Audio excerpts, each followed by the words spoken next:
Wasn't the last conversation that we're having of day one. It's been a fantastic day here in Paris. Cointelegraph obviously doing a live stream in partnership with Proof of Talk. And I'm now joined by Eowyn Chen from Trust Wallet. Eowyn, it's great to chat to you again. I've had the pleasure quite a few times in my career. First of all, how are you enjoying Paris? How are you enjoying the event?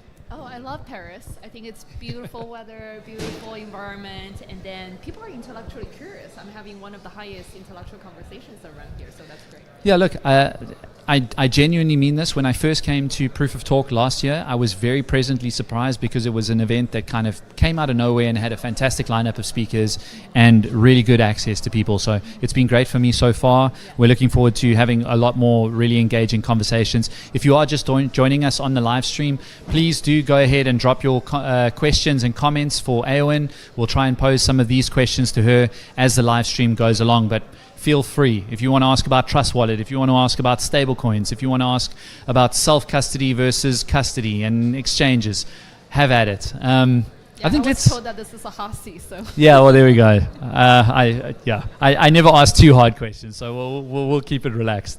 Eowyn, maybe we can just chat about the landscape in the US. A lot has changed there. I was in the United States for Bitcoin 2025. It was really interesting to see the amount of politicians and big mainstream institutions present at that event, and conversely, the amount of conversations that were happening at a Bitcoin conference about stablecoins. So let's talk about stablecoins. I think it's one of the biggest narratives in the industry right now. Bitcoin still commands a massive market cap, but if you look at something like Tether, it's $150 billion market cap. Circle just went public last week, which I think was a really fantastic milestone for the industry and really signaling that traditional finance and financial institutions are interested in figuring out a better way of moving money around the world, and it seems like CBDCs are gone and stablecoins are here to stay. What are your general thoughts on the stablecoin landscape? I think stablecoin is undoubtedly one of the tokens, or one of the few tokens that find product market fit, right? Yeah. Viral product market fit. I think it has a lot to do in the historical context too, when the treasury bills interest rate are increasing, starting from the COVID time or after the COVID times. And then it also solves one of the biggest problem within the industry about fluctuation. Mm-hmm. And I think right now it becomes the most important bridge between crypto and TradFi, with so many TradFi interests coming onto the crypto space. I do believe that stablecoin is the cornerstone for a lot of the TradFi opportunities to further go on chain. Yeah. Without stablecoin, it will be a lot harder. Yeah. So I'm very bullish on stablecoin, and I think it's also politically at this moment that it gets the awakening moment outside of the crypto space to realize how important stablecoin can be an opportunity for them. So it further fuels the institutional momentums coming in. So I think that's fantastic. But on the other side, people talk a lot about institutional opportunity. I get to see a lot of retail opportunity. Yeah. And I love doing retail businesses is because we get to see the pain points of the world earlier and faster. Stablecoin got first adopted besides trading is also because of the disadvantage of the world needs a better assets to hedge their fiat when it's coming down to the really terrible inflation moments. Yeah. So it's actually where the debanked, where the disadvantaged are getting the stable coin into people's hands a lot more. Yeah. The data that I was seeing in last year, September, is that it was already a bull market, but there were about $10 billion worth of USDT not moving for 6 months. What does that mean? It means that people coming down to crypto not because of the speculative reasons. Yeah. They're not even thinking about whatever yields because it's not even moving. Yeah. It's just because people wanted to hold US dollar assets, and then crypto provides this global access network that traditionally retail people or disadvantaged people, debanked people cannot have access to. Yeah. And I think that's actually a very meaningful impact that stablecoin had earlier, even before all this political movement and realizations too. And that leads us to develop that product features to give users an earning opportunity besides holding stablecoin. Yeah. So we launched the stablecoin earn that people can just deposit USDT, USDC, USDA into the major chains, and then earn 4 to 6% of the yield without any lockup period of time. Okay. And I think this is a much more fantastic way to provide micro savings account banking services for the people that otherwise would not be able to afford the bank accounts in many of the countries. And then the adoption is also quite good. It's as expected. The adoption mostly come from retail, not the major wealth that you will imagine from the institutions. For sure. And in one day, in 4 weeks, it passes 30 million. And then this is accumulation of $50, $100, $200, those kind of checks. And that's when I find the adoptions and the impact that crypto can have in people's life is heartwarming. Yeah, exactly. I mean, I've had many conversations with Paolo Arduino from Tether, and he often talks about USDT not being important for Americans or Europeans, but for the rest of the world, developing countries, countries that are facing hyperinflation and that sort of thing. They're looking to the US dollar and a few other harder currencies. They're all fiat currencies, but they're still a better store of value than their local currency. And finally, we have infrastructure rails that allow them to do that, and that is why you're seeing this.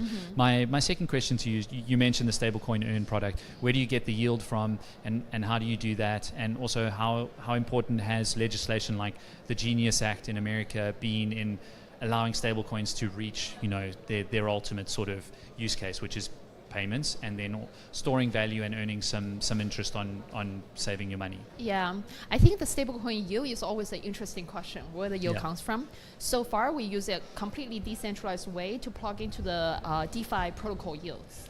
But those are very good partners that we work with that truly holds up the security and the compliance standards. Aave and the likes, or a few other players? Yes, Morphle, Aave, Compounds. Yeah, they're all kind of the ones that already survived the ups and downs of the markets and figure out the sustainable path to it.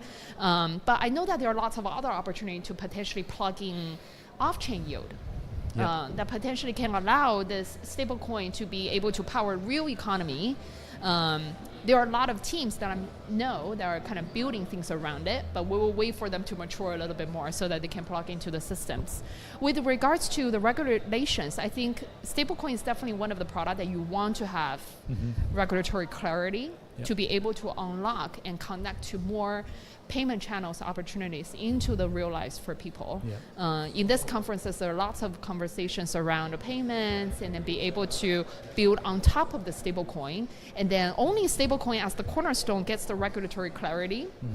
Then there are more TradFi product on top of it that can feel not shaky, right? Like for the fundamental reliance on the stablecoin that they have to be anchored on. So I think this is pretty bullish, and to be honest, US dollar, besides US dollar, I guess it's euro, are probably going to be the top two fiat currency assets that stablecoin format will be adopted the most.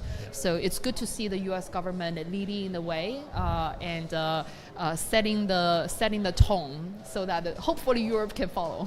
I hope so too.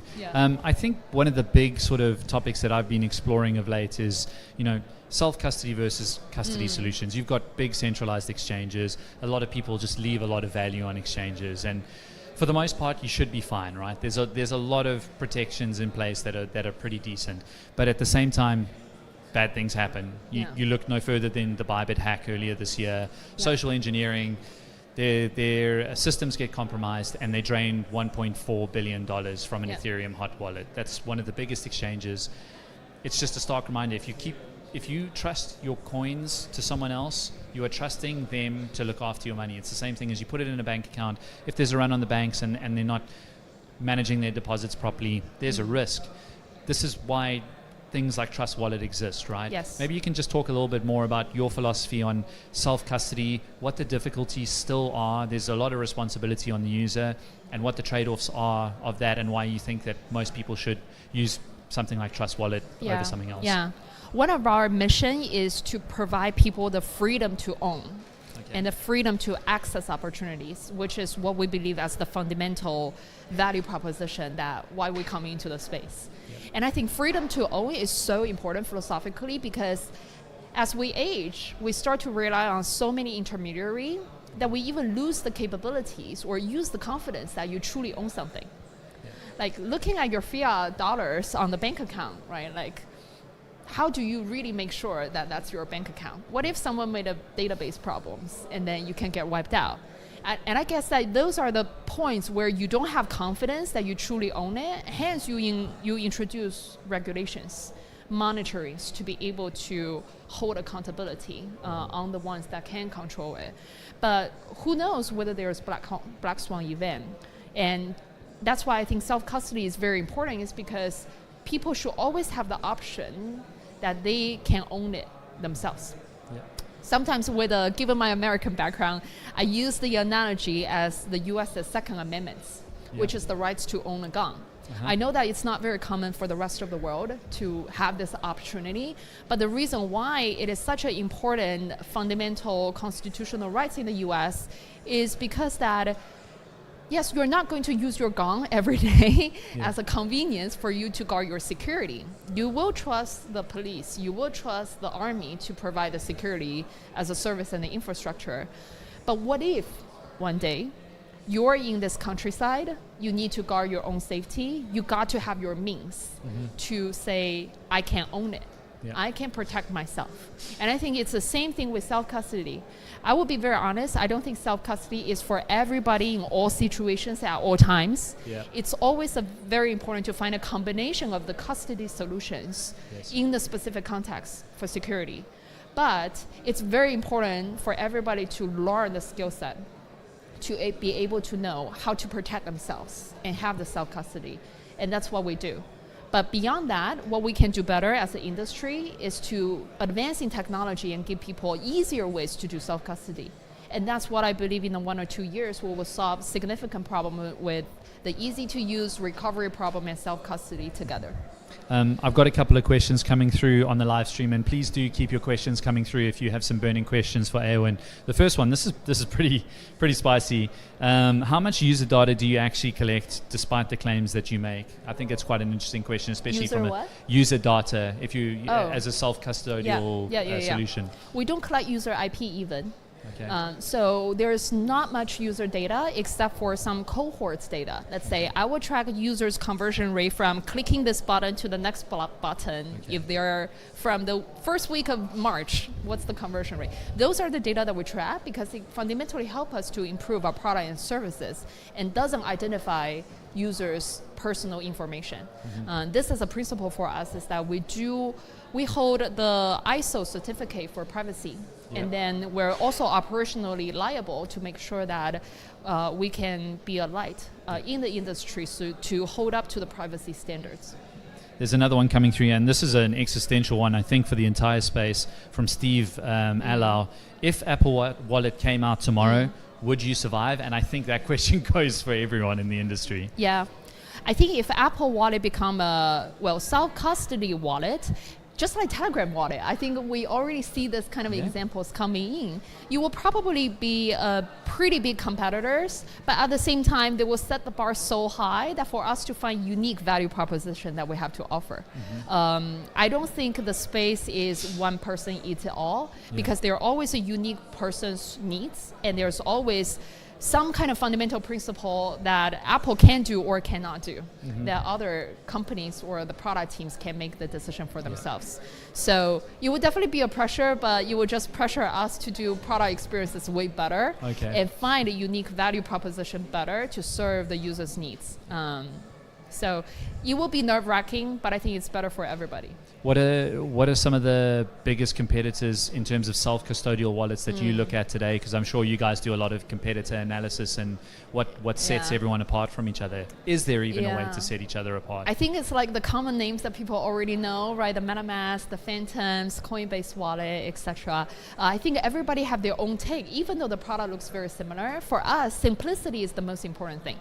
Because crypto is hard enough. Yeah, it is. So the key product design and technological design principle for us is always how do we simplify things assuming people don't have the knowledge. But there's also caveat. So for example, we don't want to sacrifice self-custody. And we don't want it to sacrifice for privacy or security. So there's always a balance between how to uphold the most simple, easy to use while not sacrificing self-custody, security, and privacy. We spoke about some risks off mic. One of them is, this general theme of AI becoming ubiquitous across industries, right? Yeah. You have some interesting thoughts on the risks that AI could pose to wallets, and I mean, there's a lot of talk about people just using AI agents to manage wallets, to manage token payments, XYZ trading, whatever you want to do. Token swaps between different chains. What's your general view on AI, and do you believe it could pose a risk to your business and your users? Yeah. A part of me really thinks that when we're building blockchain and crypto, we're building the financial infrastructure or the future of the economic infrastructure for AI, primarily. And then the second is probably for human. But when it comes down to the risk of AI, it's always about who's in control, right? Like how much people are willing to give the authority and delegation to AI is the same question as if how much people want to delegate custody to custodians, right? So it's the same problem, same old problem that humans, we have to make decision for ourselves. I don't think it's anything new. But I see a lot more opportunity for AI is that with the unlimited abundance of intelligence, I do think AI will probably execute and strategize better than human. So it's more about how do humans manage your team of AI agents to do the work for you, then what does it mean for wallet? This is what I tell the team is that people can build the blockchain for AI, people can build the payment kind of APIs for AI, but we want to represent human. We want to make sure as a UI wallet, how do I empower humans to thrive in the world of AIs? And maybe our wallet will become a final AI agent, but knows the user so intimately well. And then this trust AI will represent users to connect to your swap AI, your earn AI, your payment AI, or anybody research AI, whatever it is, right? For the benefits, ultimately for the users. That's what I feel probably will likely happen in this agentic AI network of what the futures might be, but we will stay true to where we provide value is the UI empowerment layer for human. My final question to you, we briefly touched on real-world asset tokenization. I look at, Bitcoin treasury companies like, Strategy, Meta Planet, all of these new stock offerings, like tokenized securities is probably the best use case for our RWAs to take TradFi to, the next level and just trade 24/7. How do you go about integrating that, and do you think that it's sort of the missing link in the puzzle, and a lot of self-custodial wallets will allow people to just hold tokenized securities and manage their assets and own them themselves? How I see this is that if the vision is to make blockchain and crypto the future of the economic and financial infra, then you wanted to make as many assets as accessible on this infrastructure. And wallet is access for people to get access and manage for the different assets options. So fundamentally, I don't see any difference with a tokenized security or a tokenized meme or a tokenized anything from the user's perspective. So we just need to be the gateway and the door and the technological providers to facilitate users to be able to access and manage according to their own desire. There are a lot of infra providers we know are trying to make this kind of things happen. Like you do need a tokenized layer, you need the compliance layer, and then you need to find the right chain, you need to find the right liquidity pools. Those are all existing, I think, infra layer that we can just like modules and Legos and build them up together with wallets. Ultimately, just need to open the doors for the users to make the choices. So if we put this into the Lego and modular framework, then RWA or any kind of tokenized assets is just like another crypto assets. Yeah, for sure. Eowyn, thank you so much for your time. Thank you for watching at home, wherever you are around the world. This is the live stream of the Proof of Work conference. Proof of Talk conference. Sorry, my brain is leaving me very late in the day. Right here in Paris. We will be back that with you're you in tomorrow. the hot seat. Yeah, I am in the hot seat. I don't even know how to speak anymore. But yeah, please do join us again tomorrow. If you enjoyed this conversation, like and retweet the space if you've been watching on X, and of course give us a like and a subscribe on YouTube if you're watching us there. Keep the comments coming through, and be sure to tune in tomorrow as we bring you loads of interviews and a live stream from the event here in Paris. Thank you very much for joining us.